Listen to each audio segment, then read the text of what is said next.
아직 해가 뜨지 않은 새벽이었습니다. 교실 안은 컴컴했고 난방이 꺼진 탓에 몸이 오들오들 떨렸어요.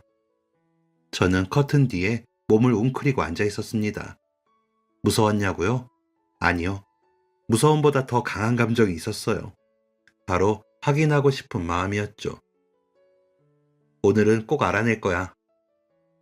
혼잣말처럼 중얼거리며 저는 커튼 틈 사이로 교실 안을 지켜봤습니다.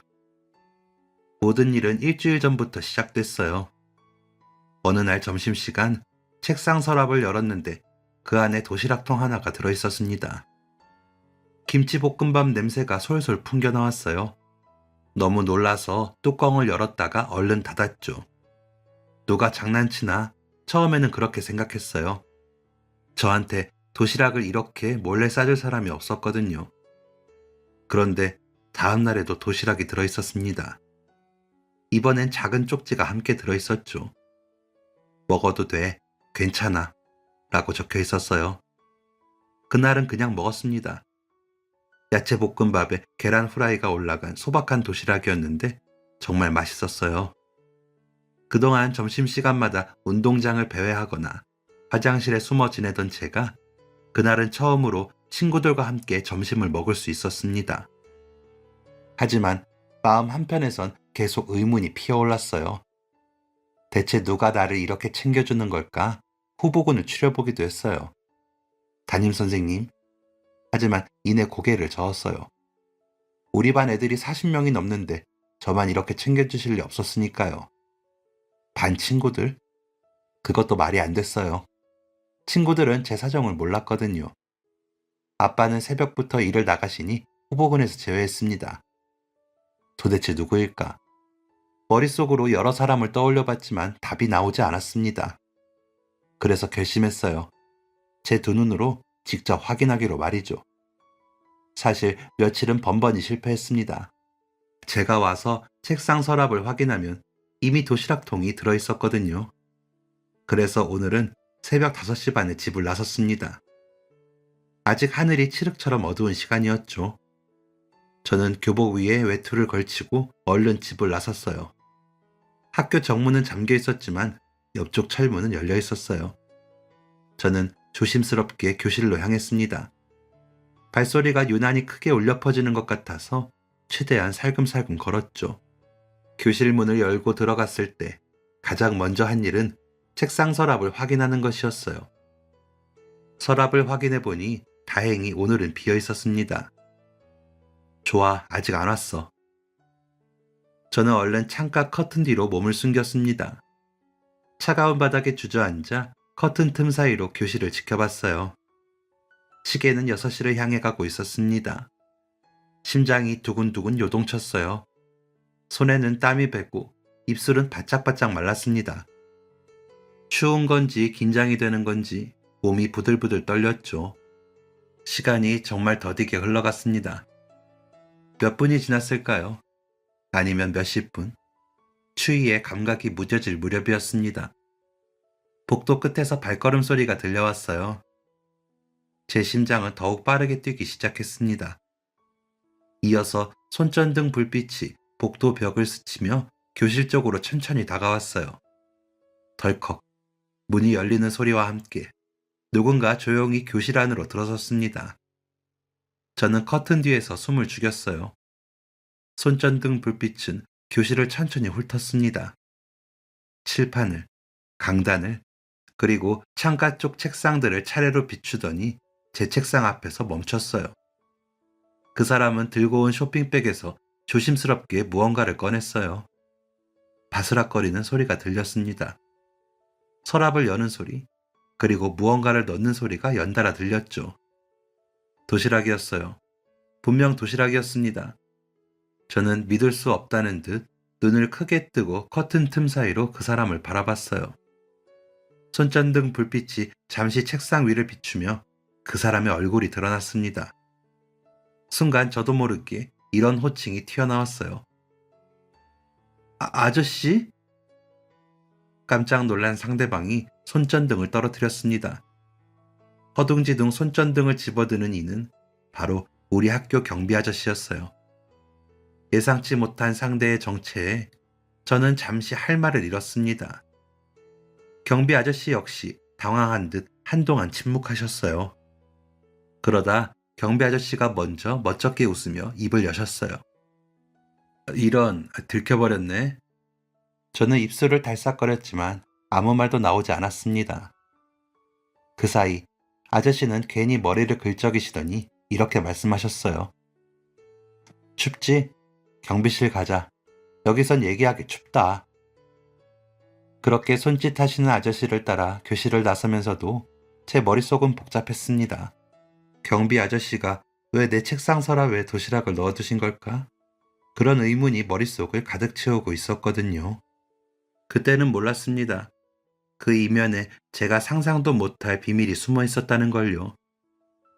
한 사람의 깊은 슬픔과 그 슬픔을 견뎌내려는 작은 용기가 저와 제 가족의 인생을 어떻게 바꿀지 감히 상상도 못했죠. 이 이야기를 하려면 제가 왜 도시락을 가지고 다닐 수 없는지 그 이야기부터 해야 할 것 같네요. 제가 8살이 되던 해 봄에 엄마가 세상을 떠나셨어요.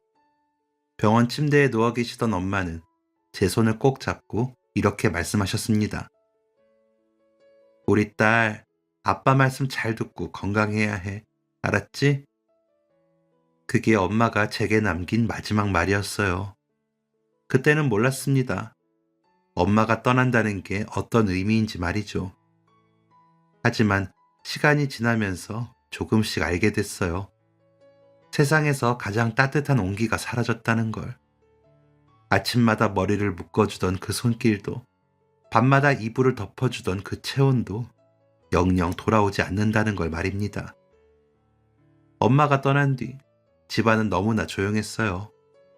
혼자 남은 아빠는 엄마의 빈자리를 채우기 위해 고군분투하셨습니다.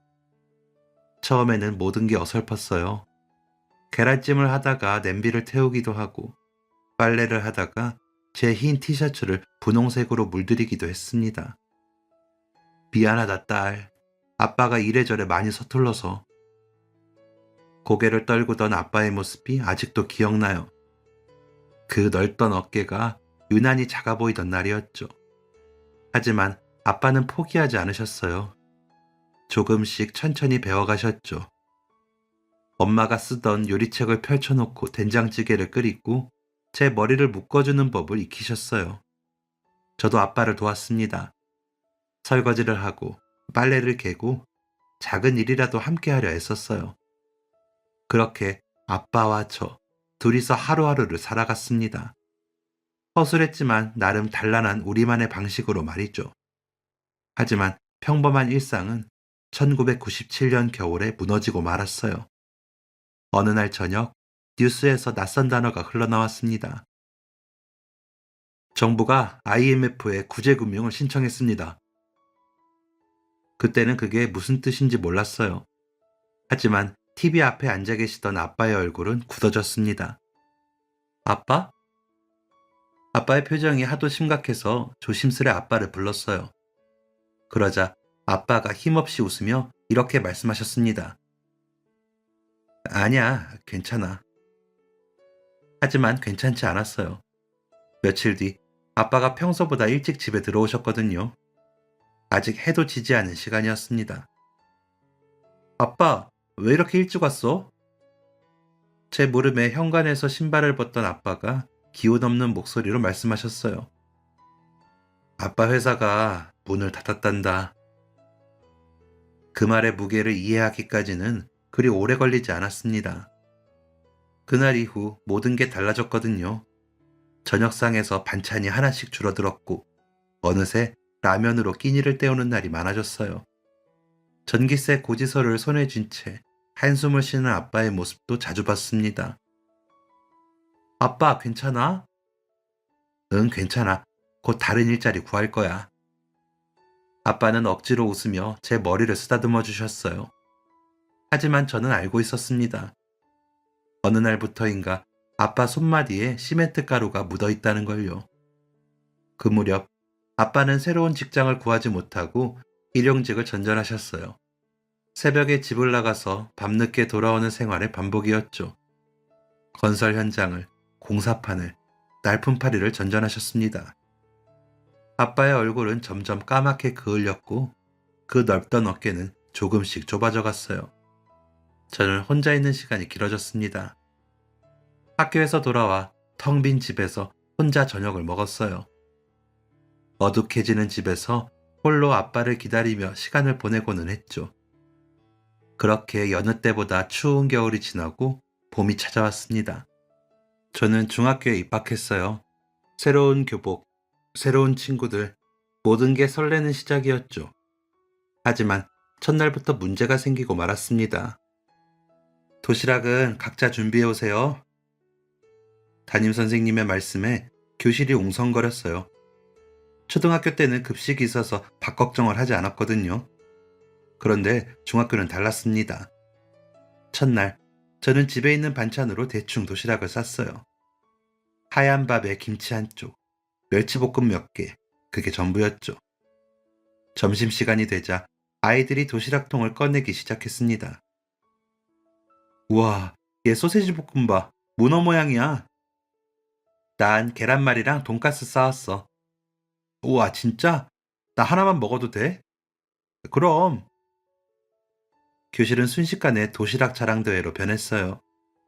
아이들은 서로의 반찬을 구경하고 맛보면서 웃음꽃을 피웠습니다. 저는 조용히 제 도시락을 열었어요. 하얀 밥과 김치, 멸치볶음이 전부였죠. 옆자리에 앉은 친구가 슬쩍 제 도시락을 들여다보더니 이렇게 물었습니다. 이게 다야? 오늘 엄마가 아침에 좀 바쁘셨거든.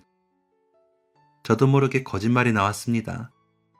그때는 엄마가 없다는 사실을 친구들에게 들키고 싶지 않았어요. 하지만 고작 14살의 나이에 친구들처럼 엄마가 싸준 도시락을 흉내낼 수도 없었습니다.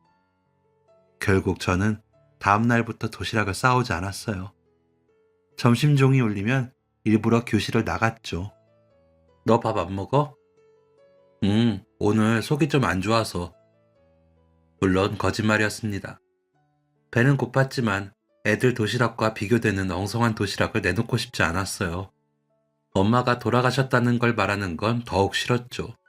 저는 점심시간이 되면 교실을 나와 학교를 배회했습니다. 운동장 구석 벤치에 앉아있기도 하고 도서관에서 할 일 없이 책을 읽기도 했죠. 어떤 날은 화장실 한 칸에 들어가 시간을 보냈습니다. 교실 안에서는 아이들의 웃음소리가 들렸어요. 도시락을 나눠 먹으며 즐거워하는 목소리였죠. 저는 조용히 물만 마시며 얼른 점심시간이 끝나기를 기다렸습니다. 하루 이틀, 일주일, 어느새 점심시간은 하루 중 가장 괴로운 시간이 되었어요. 창밖으로 보이는 하늘은 유난히 맑은데 저는 자꾸만 작아지는 느낌이었습니다. 배고픔보다 무서운 건 혼자라는 사실이었어요. 아빠는 밤 늦게야 집에 들어오셨어요. 늘 지친 표정이셨죠. 다녀오셨어요? 음. 아빠는 한숨 섞인 대답을 하며 식탁에 털썩 앉으시곤 했어요. 저는 슬쩍 물었습니다. 아빠, 요즘 일은 어때? 그럭저럭 돈 되는 건 다 해야지. 그 뒤로는 더 이상 대화가 이어지지 않았어요. 아빠의 손등은 거칠게 갈라져 있었고 얼굴에는 피곤이 묻어났습니다. 그런 아빠에게 괜한 걱정을 끼치고 싶지 않았어요. 그래서 더욱 도시락 이야기는 꺼낼 수 없었습니다. 어느 날 밤은 아빠가 유난히 늦으셨어요. 저는 여느 때처럼 라면을 끓였습니다. 찬밥을 말아 후루룩 먹으면서 문득 이런 생각이 들었어요. 엄마가 있었다면 어땠을까? 하지만 금세 그 생각을 지웠습니다. 괜찮아. 나 혼자서도 잘할 수 있어. 스스로에게 말했어요. 그런데 이상하게도 그 말이 끝나자마자 식탁 위로 눈물이 똑똑 떨어졌습니다. 저는 쓱쓱 눈물을 훔치고 푹푹 밥을 떠서 입에 넣었어요. 그게 그 시절 제가 버티는 방법이었습니다. 엄마가 없다는 걸 들키지 않는 것, 아빠에게 짐이 되지 않는 것, 아무에게도 말하지 않고 혼자 견디는 일에 점점 익숙해지고 있었죠. 그날도 점심시간이 되자마자 교실을 빠져나왔습니다. 딱히 갈 곳이 없어서 운동장 구석으로 향했죠. 하늘이 잔뜩 흐렸지만 설마 비가 오겠나 싶었습니다. 벤치에 앉아 시간을 보내려던 순간이었어요. 툭! 이마에 굵은 빗방울 하나가 떨어졌어요. 이어서 2방울, 3방울, 순식간에 소나기가 쏟아지기 시작했죠. 저는 급히 교문 쪽 천마 밑으로 뛰어갔습니다. 하지만 이미 늦었어요. 신발은 젖어 있었고 머리카락은 이마에 찰싹 붙어 있었죠. 몸을 웅크리고 빗줄기를 바라보는데 누군가의 목소리가 들려왔습니다. 학생, 거기 그렇게 있으면 감기 걸려. 돌아보니 경비 아저씨가 경비실 문을 열고 저를 바라보고 계셨어요. 잠깐 들어와, 비 그칠 때까지. 저는 잠시 망설였습니다. 그러다 빗줄기를 한 번 더 확인하고는 조심스럽게 경비실 안으로 들어갔어요. 경비실 안은 좁고 낡았지만 제가 있던 처마 밑보다는 훨씬 따뜻했어요. 전기 히터가 켜져 있었고 책상 위에는 라면 냄비가 보글보글 끓고 있었죠. 낡은 라디오에서는 80년대 팝송이 흘러나오고 있었어요. 비 맞았네. 수건으로 좀 닦아. 아저씨가 수건을 건네주셨어요. 저는 얼른 머리와 얼굴을 닦았습니다. 감사합니다. 마침 라면을 2개 끓였는데 같이 먹을래? 아니에요. 괜찮아요. 저는 급히 손사래를 쳤어요. 남의 음식을 얻어먹는 게 왠지 창피한 일처럼 느껴졌거든요. 하지만 그 순간 제 배에서 꼬르륵 소리가 났어요. 그 소리를 듣고 경비 아저씨가 빙그레 웃으셨습니다. 괜찮으면 한 젓가락만 해. 어차피 혼자 먹기엔 양이 너무 많거든. 그렇게 말씀하시며 저에게 젓가락을 내미셨어요. 저는 얼굴이 빨개진 채로 조심스럽게 젓가락을 받아들였습니다. 그리고 한 입 먹는데 깜짝 놀랐어요. 평소 집에서 끓여 먹던 라면과는 차원이 달랐거든요. 면발도 쫄깃하고 국물 맛도 훨씬 깊었습니다. 우와, 맛있어요. 제가 감탄하듯 말하자 아저씨가 웃으면서 말씀하셨어요. 라면도 끓이는 순서가 있거든. 물량도 중요하고. 그 뒤로는 라면을 먹느라 정신이 없었어요. 뜨거운 라면이 몸속으로 들어올 때마다 얼었던 손끝이 조금씩 녹는 것 같았습니다. 저와 경비 아저씨는 아무 말 없이 라면을 먹었어요. 밖에서는 빗소리가 처마를 두드렸고 안에서는 호루룩 라면 먹는 소리만 가득했죠. 그런데 마침 라디오에서 익숙한 노래가 흘러나왔습니다. 이거 우리 아빠가 좋아하는 노랜데? 저도 모르게 소리쳤어요. 아빠가 자주 흥얼거리시던 노래였거든요. 아저씨가 고개를 끄덕이시더니 라디오 볼륨을 높여주셨어요. 저는 반가운 마음에 따라 흥얼거렸습니다. 아저씨는 그런 제 모습을 말없이 바라보셨어요. 라면을 다 먹고 난 뒤 아저씨가 종이컵에 미지근한 물을 따라주셨어요. 저는 물을 홀짝이며 창밖을 바라봤습니다. 빗줄기가 조금 약해진 것 같았어요. 그 사이 라디오에서 또 다른 곡이 흘러나왔습니다. 이번에도 아빠가 좋아하시던 노래였어요. 이 노래도 아빠가 자주 듣는 노래예요. 그러면서 자연스럽게 아빠 얘기를 꺼냈습니다. 예전엔 회사 다니셨는데 작년에 회사가 문을 닫았어요. 그래서 요즘은 많이 힘드신 것 같아요. 말을 하다 보니 그동안 누구에게도 하지 못했던 이야기들이 줄줄 흘러나왔어요. 그래도 아빠는 제 앞에선 항상 웃으세요. 괜찮다고 하시면서요. 근데 전 알아요. 아빠가 많이 힘드시다는 걸요. 요즘엔 항상 몸에 파스를 붙이고 다니세요. 무리하시면 안 되는데 너무 걱정돼요. 아저씨는 말없이 제 이야기를 들어주셨어요. 고개를 끄덕이기만 할 뿐 아무 말씀도 하지 않으셨죠. 그런데 이상했어요. 그 침묵이 불편하지 않았습니다. 오히려 편했어요. 학생은 말을 참 예쁘게 하네. 한참 뒤에 아저씨가 이렇게 말씀하셨어요. 그 한마디에 제 마음이 이상하게 따뜻해졌습니다. 오랜만에 누군가 제 이야기를 진지하게 들어준 것 같았거든요. 그 사이 비가 그쳤어요. 점심시간도 거의 끝나가고 있었죠. 저는 아쉬움 속에 자리에서 일어났습니다. 감사합니다. 라면 정말 맛있었어요. 또 비 오면 들러. 아저씨가 라면 하나는 잘 끓이거든. 아저씨가 환하게 웃으며 말씀하셨어요. 그날의 일을 계기로 등하굣길에 아저씨를 보면 반갑게 먼저 인사했습니다. 아저씨, 안녕하세요. 그래, 조심히 가라. 아저씨는 늘 같은 미소로 대답해 주셨어요. 며칠 후에는 점심시간에 슬쩍 경비실에 들렀습니다. 용기를 내서요. 아저씨, 저 심심해서요. 마침 빵 있는데 반 먹을래? 아저씨가 빵을 반으로 나눠주셨어요. 저는 웃으며 받았습니다. 그렇게 조금씩 경비실은 제가 교실 밖에서 유일하게 숨 쉴 수 있는 공간이 됐어요. 친구들과 함께 있어야 할 점심시간에 저는 경비실에서 아저씨와 이야기를 나누며 시간을 보냈습니다. 그러던 어느 날 아저씨가 물으셨어요. 근데 학생은 왜 점심을 안 먹어? 다른 애들은 다 교실에서 도시락 먹던데. 저는 잠시 망설였습니다. 하지만 이제는 말해도 될 것 같았어요. 아저씨라면 괜찮을 것 같았거든요.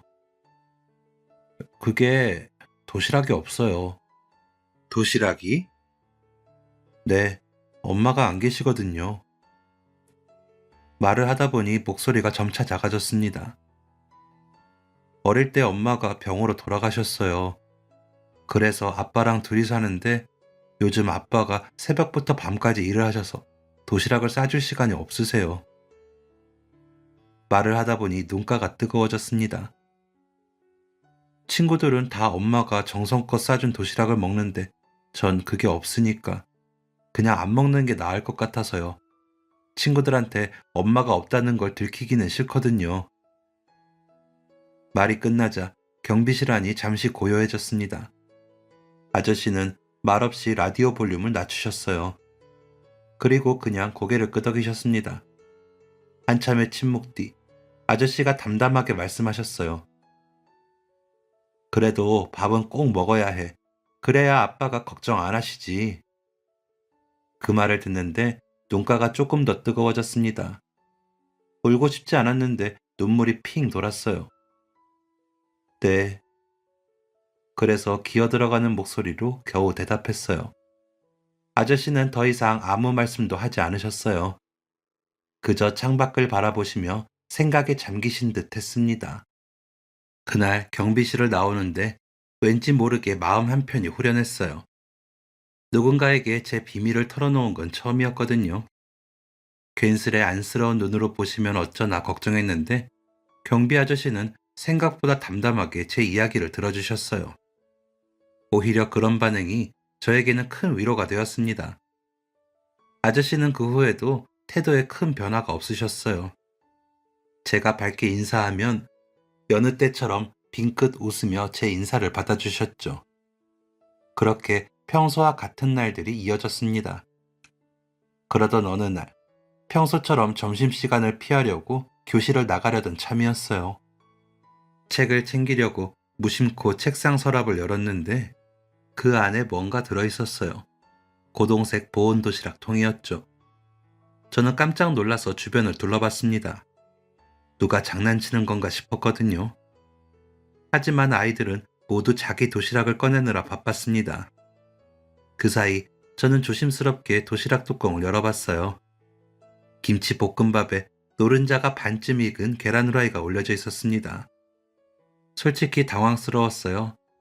누군가 제 서랍에 몰래 도시락을 넣어둔 거잖아요. 왜? 누가 이런 거지?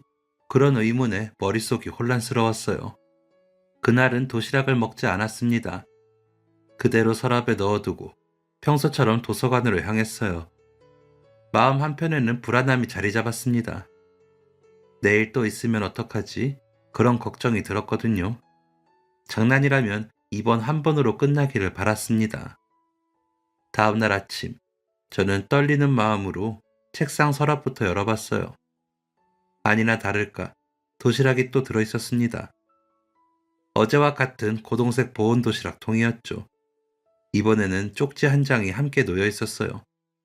안에는 이런 문구가 적혀 있었죠. 먹어도 돼. 괜찮아.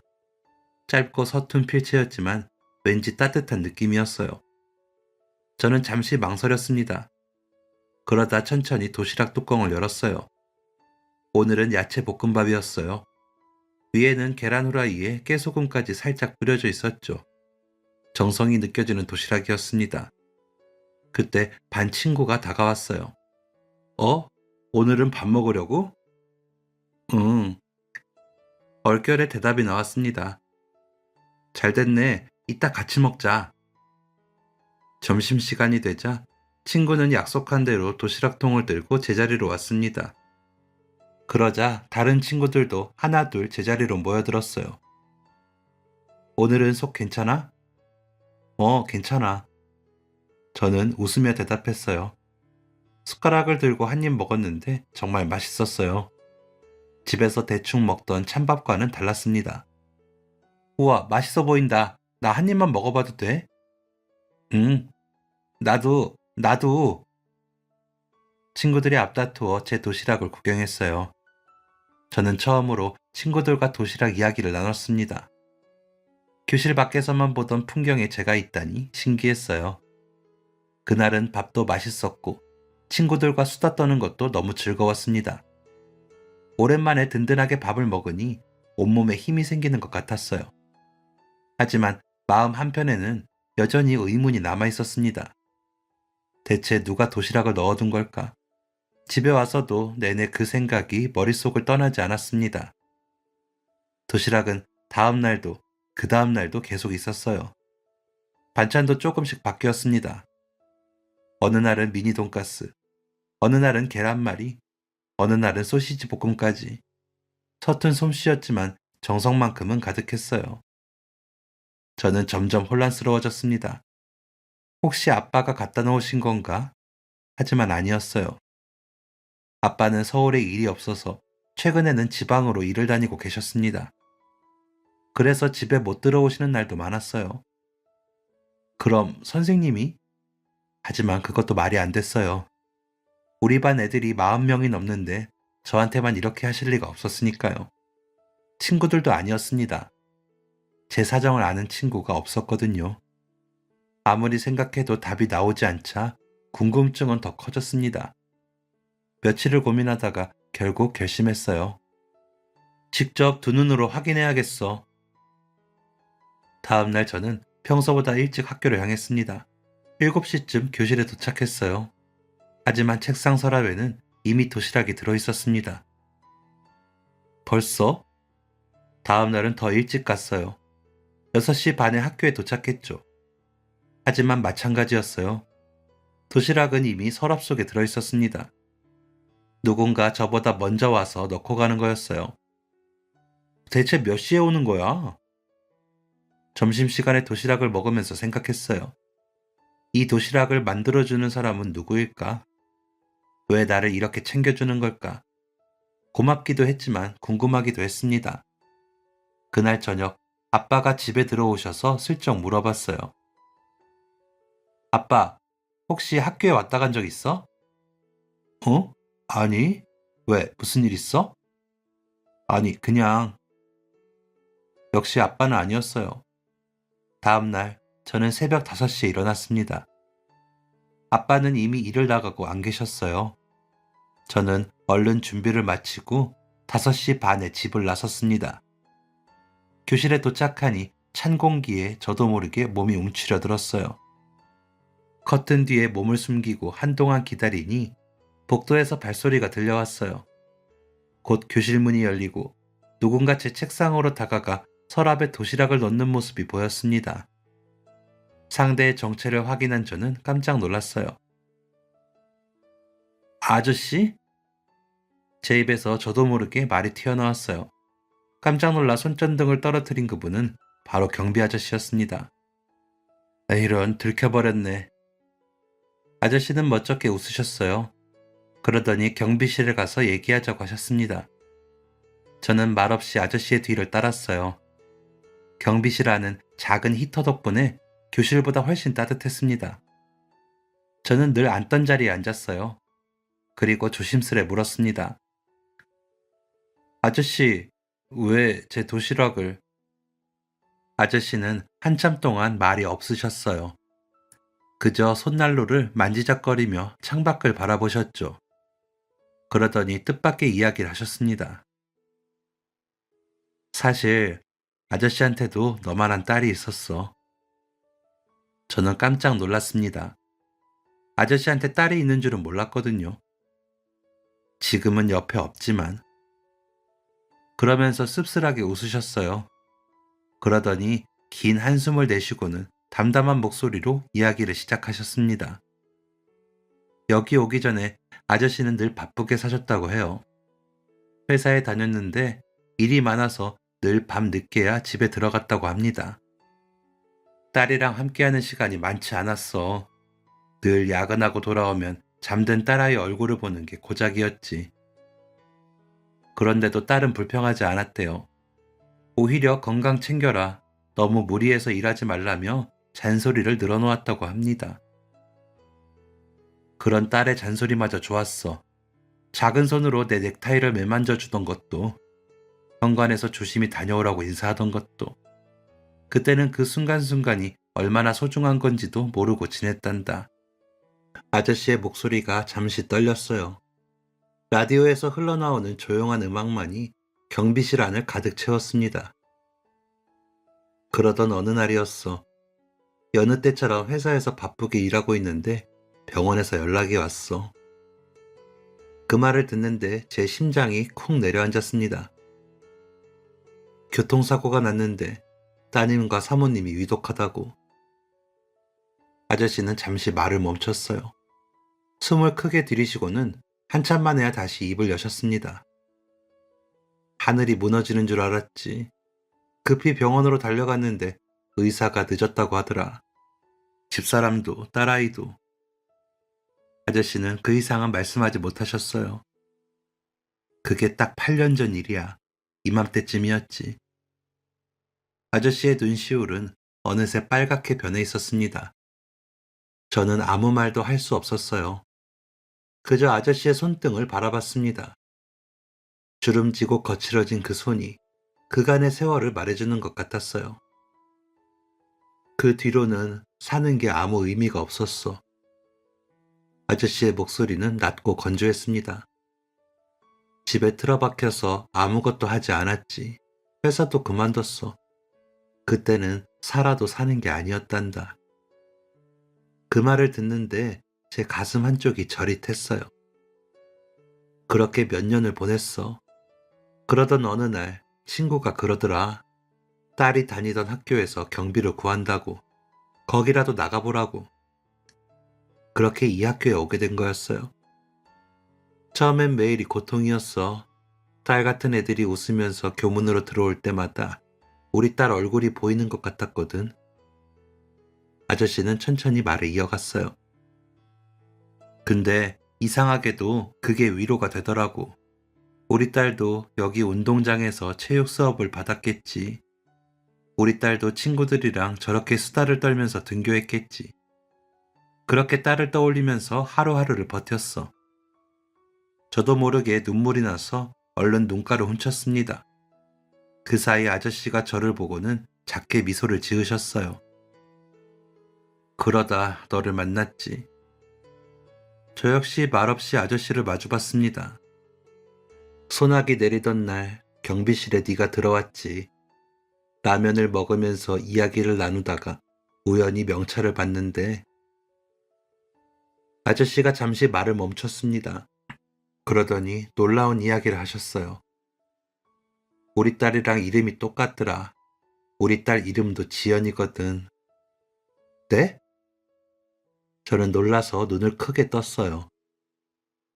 이름이 저랑 같았어요? 응. 그래서 괜히 더 눈길이 갔어. 네가 아빠 이야기를 할 때면 우리 딸이 더욱 생각났단다. 걱정하면서도 자랑스러워하는 그 말투가 우리 딸이랑 비슷했거든. 아저씨는 씁쓸한 미소를 지으셨어요. 잠시 침묵이 흘렀습니다. 근데 점심시간마다 네가 교실 밖으로 나오는 걸 봤어. 밥을 안 먹고 혼자 운동장 구석이나 도서관에 있는 모습을 보는 게 한두 번이 아니었지. 그러다 제가 왜 그러는지 이유를 듣게 된 후로는 여러 생각을 하셨다고 해요. 그날부터 생각했지. 너한테 밥은 꼭 챙겨줘야겠다고. 아저씨의 목소리가 한결 부드러워졌어요. 사실 나도 딸과 아내가 떠난 뒤로는 집에서 요리를 안 했어. 학교에서 대충 라면으로 끼니를 때운 게 전부였지. 근데 덕분에 요리를 다시 시작했어. 저 때문에요? 그래. 딸 주는 마음으로 처음엔 김치볶음밥을 만들어 봤는데 몇 번은 태우기도 하고 싱겁기도 하고 그래도 점점 나아지더라고. 그래서 계란말이도 만들어 보고 소시지 볶음도 해봤지. 요리 연습을 하느라 며칠이 지나서야 도시락을 싸줄 수 있었다고 말씀하셨어요. 괜히 아는 척하면 네가 부담스러울까봐 몰래 서랍에 넣어놨지. 저는 고개를 숙이고 그 도시락들을 떠올렸습니다. 어딘가 서툴러 보였지만 정성만큼은 가득했던 도시락들을 말이죠. 혹시 놀라게 했다면 미안하다. 아저씨는 조심스레 말씀하셨어요. 저는 고개를 저었습니다. 아니에요. 아저씨가 싸준 도시락 정말 맛있었어요. 세상에서 제일. 제 말에 아저씨가 미소 지으셨어요. 그 미소에는 슬픔과 따뜻함이 함께 담겨 있었습니다. 그래? 다행이네. 그렇게 도시락의 정체를 알고 창밖을 보니 어느덧 하늘이 밝아져 있었어요. 하나 둘 등교하는 아이들도 보였습니다. 아저씨는 모자를 눌렀으며 말씀하셨어요. 정 부담되면 먹지 않아도 돼. 저는 얼른 고개를 저었습니다. 아니에요. 덕분에 저도 친구들이랑 같이 밥 먹을 수 있어서 좋아요. 오늘도 맛있게 잘 먹겠습니다. 그리고 고개를 꾸벅 숙여 인사했습니다. 아저씨는 잠시 놀란 듯 저를 바라보시다가 이내 부드럽게 웃으셨어요. 그래, 맛있게 먹어라. 내일은 더 맛있게 싸줄게. 그날 아침 교실로 돌아오는데 이상하게 마음이 따뜻했어요. 아저씨가 저를 위해 새벽마다 일어나 도시락을 싸주셨다는 게 너무 감사했습니다. 아저씨 덕분에 그날도 친구들과 함께 점심을 먹을 수 있었어요. 다음 날도 그 다음 날도 더는 의심하지 않고 마음 편히 도시락을 먹었습니다. 빈 도시락은 다시 책상 서랍에 넣어두었어요. 감사 인사를 담은 쪽지도 함께 넣어두었죠. 그 사이 지방 공사 현장에 내려가 있던 아빠가 올라오셨어요. 아빠는 저를 보자마자 환하게 웃으셨습니다. 우리 딸 왔어? 아빠 올라온 거야? 응, 며칠 있다가 다시 내려갈 거야. 우리 딸 그동안 잘 있었어? 하교하고 집에 가도 아무도 없었는데 모처럼 아빠가 반겨주시니 저도 모르게 활짝 웃었습니다. 아빠와 저는 소파에 나란히 앉아 이런저런 이야기를 나눴어요. 요즘 학교 생활은 괜찮아? 응, 좋아. 저는 잠시 망설였습니다. 그러다 조심스럽게 입을 열었어요.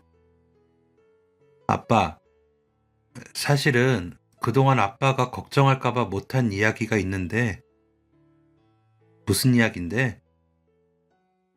아빠가 놀란 표정으로 저를 쳐다봤어요. 실은 중학교 올라가서 한동안 점심을 굶고 다녔어. 뭐? 점심을 왜 굶고 다녀? 급식 안 먹었어? 중학교는 급식이 안 나오더라고. 도시락을 따로 싸오라는데 아빠는 일하느라 바쁘잖아. 그래서 첫날은 내가 쌌는데 다른 애들 도시락이랑 너무 비교되는 거야. 그래서 도시락을 그냥 안 갖고 다녔어. 저는 엄마가 없는 걸 친구들에게 들키기 싫었다는 얘기도 솔직하게 털어놨어요. 아빠는 충격받은 표정으로 저를 바라봤습니다. 그러더니 자책하듯 이렇게 중얼거리셨어요. 아빠가 돼서는 딸이 밥 굶고 다니는 것도 모르고 있었다니. 아니야, 내가 말을 안 했으니까 아빠는 당연히 모를 수밖에 없지. 그러고는 얼른 덧붙였습니다. 며칠 전부터는 도시락 먹고 있어.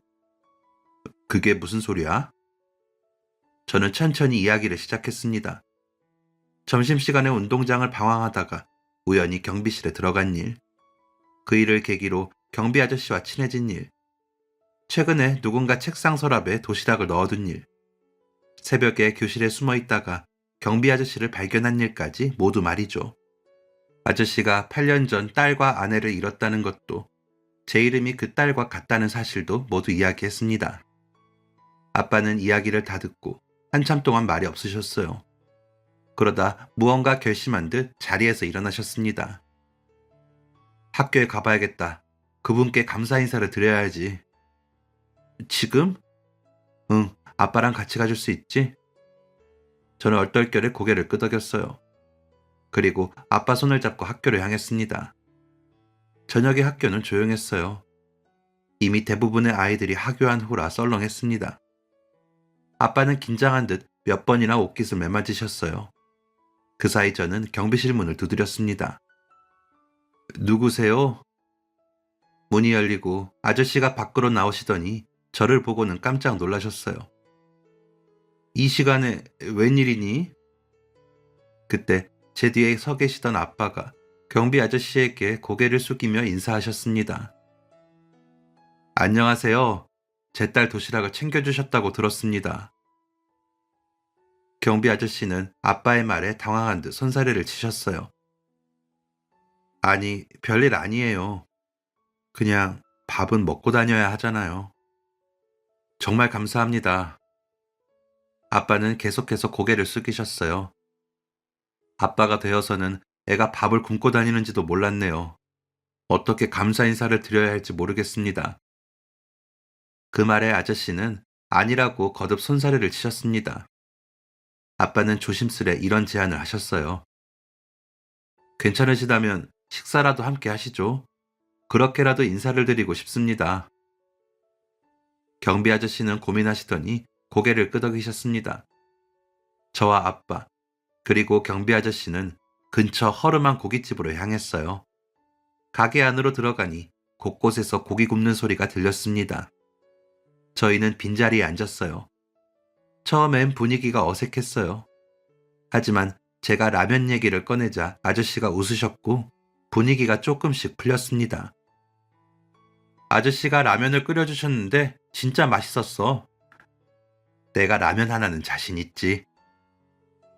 아빠도 조금씩 긴장이 풀리셨는지 이런저런 걸 물으셨습니다. 여기서 일하신 지는 오래되셨나요? 그래도 몇 년 됐죠. 이렇게 오래 일할 줄은 몰랐는데 말이죠. 참, 술 한잔 하시겠어요? 네, 좋습니다. 아빠와 아저씨는 소주를 한 잔씩 나누며 대화를 이어가셨습니다. 요즘 일은 좀 어떠세요? 아저씨가 묻자 아빠가 씁쓸하게 웃으며 잔을 들었다가 내려놓으셨습니다. 하루 벌어 하루 먹고 삽니다. 딸 하나 먹여 살리는 것도 벅차네요. 그 말에 아저씨는 조용히 아빠를 바라봤어요. 그러더니 조심스럽게 물었습니다. 원래 어떤 일을 하셨는지 여쭤봐도 될까요? 그럼요.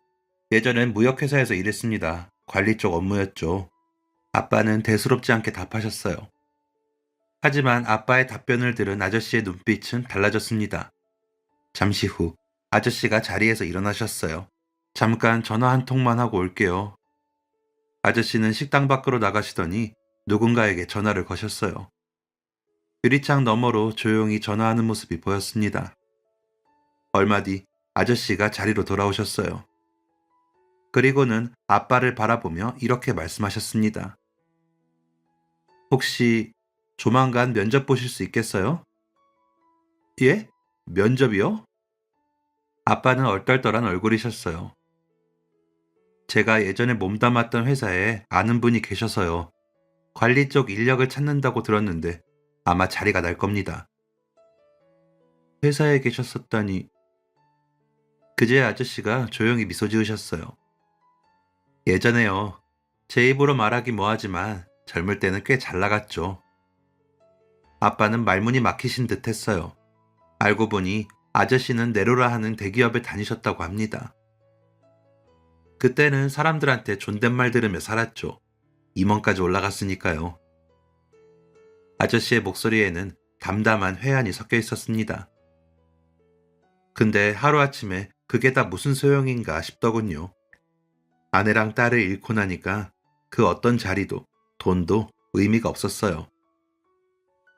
그래서 그만두신 거군요. 네. 그 후로 몇 년은 술로 버텼어요. 그러다 이 학교로 왔죠. 잠시 정적이 흘렀습니다. 근데 요즘은 덕분에 마음이 좀 괜찮아졌어요. 이 아이도 그렇고, 오늘 이렇게 만나 뵙는 것도 그렇고. 아저씨는 미소를 지으셨어요. 아빠는 아저씨의 잔을 채워주셨습니다. 고맙습니다. 제 딸을 챙겨주신 것도 감사한데, 저한테까지 이렇게 마음을 써주시다니. 아니에요. 저도 고맙습니다. 덕분에 다시 살아갈 힘을 얻었으니까요. 두 분은 잔을 부딪히셨어요. 그 소리가 유난히 따뜻하게 들렸습니다. 며칠 후 아빠는 면접 연락을 받으셨어요. 오래된 구두를 닦고 옷장 깊숙이 넣어뒀던 양복을 꺼내 입으셨죠. 거울 앞에서 넥타이를 매는 아빠의 모습에서 긴장과 설렘이 느껴졌습니다. 면접 결과는 합격이었어요. 아빠는 경비 아저씨의 소개로 서울의 한 중견기업에 재취업하게 되셨어요. 아빠의 얼굴에 오랜만에 환한 웃음이 가득했습니다. 이제 네 도시락 아빠가 직접 싸줄게. 정말? 응, 아빠도 이제 시간 여유가 생겼으니까. 다음날 경비실로 아저씨를 찾아갔어요. 아빠의 취직 소식을 전하자 아저씨는 자신의 일처럼 기뻐하셨습니다. 잘 됐네. 이제 아빠가 도시락 싸주신다고? 네. 근데 아저씨 도시락도 정말 맛있었어요. 그래도 아빠가 싸주는 게 제일이지.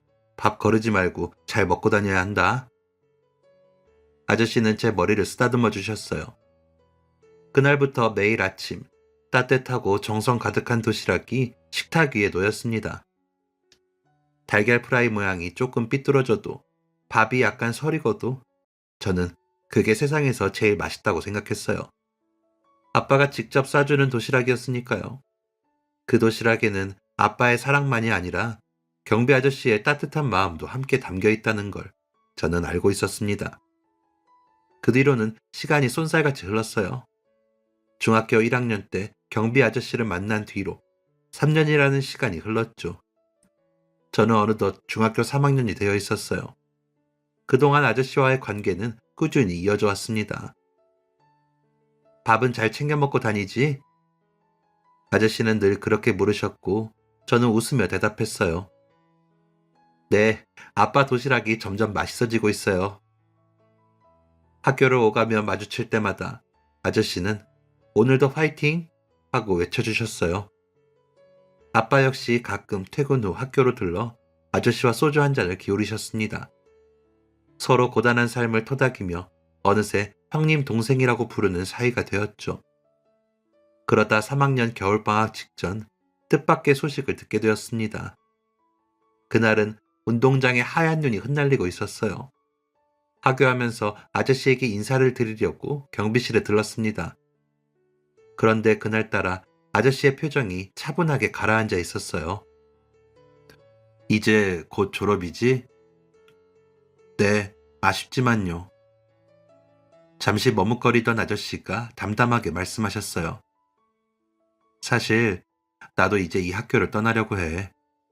네? 저는 깜짝 놀라서 아저씨를 바라봤어요. 그동안 여기서 많이 회복했거든. 이제는 나도 새 출발을 해야 할 것 같구나. 어디로 가시는데요? 미국으로 갈 것 같아. 누나가 거기 계시거든. 그곳에서 다시 일도 구하고 마음도 정리해야지. 저는 무슨 말을 해야 할지 몰라 고개만 끄덕였어요. 그렇게 말하는 아저씨의 표정은 평온했습니다. 마치 긴 터널을 지나 이제 빛으로 나가려는 사람처럼요. 그날 저녁 집에 돌아와 아빠와 밥을 먹으면서 아저씨의 소식을 전했어요. 아빠, 경비 아저씨 미국으로 가신대. 젓가락을 멈춘 아빠는 놀란 듯 눈을 크게 뜨셨습니다. 그 형님이 미국을 간다고? 잠시 생각하시던 아빠는 식사를 마치고는 자리에서 일어나셨어요. 아빠, 잠깐 학교 좀 다녀올게. 그날 밤 아빠는 학교 근처 포장마차에서 아저씨와 오랜 시간 이야기를 나누셨다고 해요. 그동안 딸을 챙겨줘서 고맙다고 인사하는 아빠에게 아저씨는 도리어 그 아이 덕분에 나도 다시 일어설 수 있었다 라며 고마움을 표하셨다고 합니다. 얼마 후 제 중학교 졸업식이 있었어요. 저는 교복 위에 코트를 입고 학교를 향했습니다. 뜻밖에도 경비실 앞에는 양복 차림의 경비 아저씨가 서 계셨어요. 아저씨, 오늘의 주인공이네. 축하한다.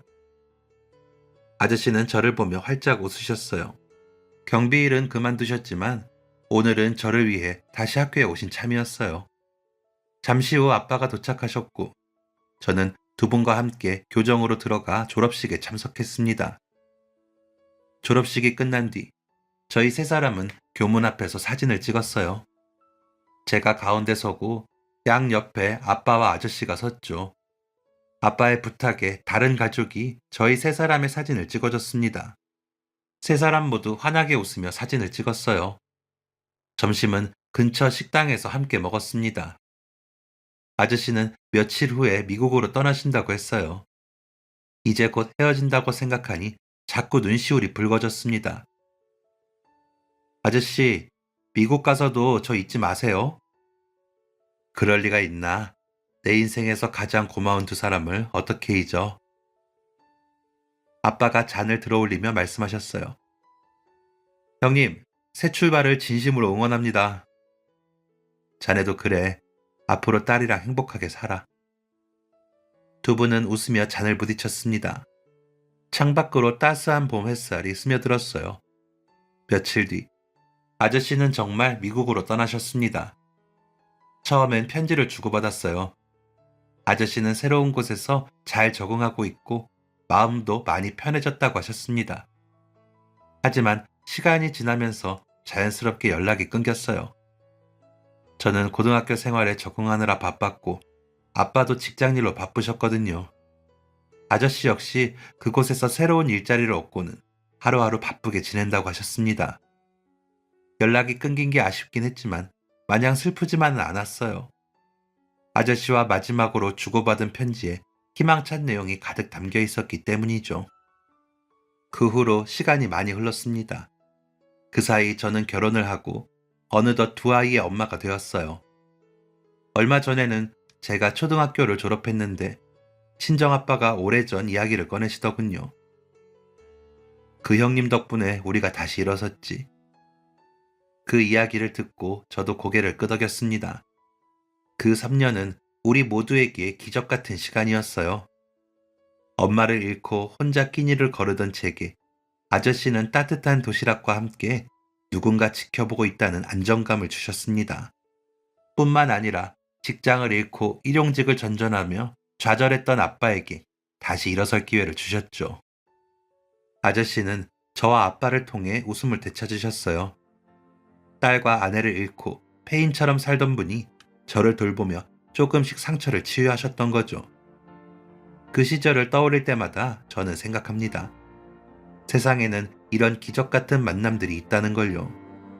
가장 힘들 때 만난 사람이 가장 큰 빛이 되어주는 그런 만남 말이에요. 혹시라도 아저씨가 이 사연을 들으신다면 진심을 담아 말씀드리고 싶어요. 아저씨, 어디서든 행복하시길 바랍니다. 그리고 고맙습니다. 제 인생에서 가장 힘들었던 시절에 가장 따뜻한 빛이 되어주셔서요. 제 사연은 이걸로 마치겠습니다. 들어주셔서 감사합니다. 지금까지 사연 들어주셔서 감사합니다. 사연이 재밌으셨다면 구독과 좋아요를 눌러주세요. 감사합니다. 안녕히 계세요.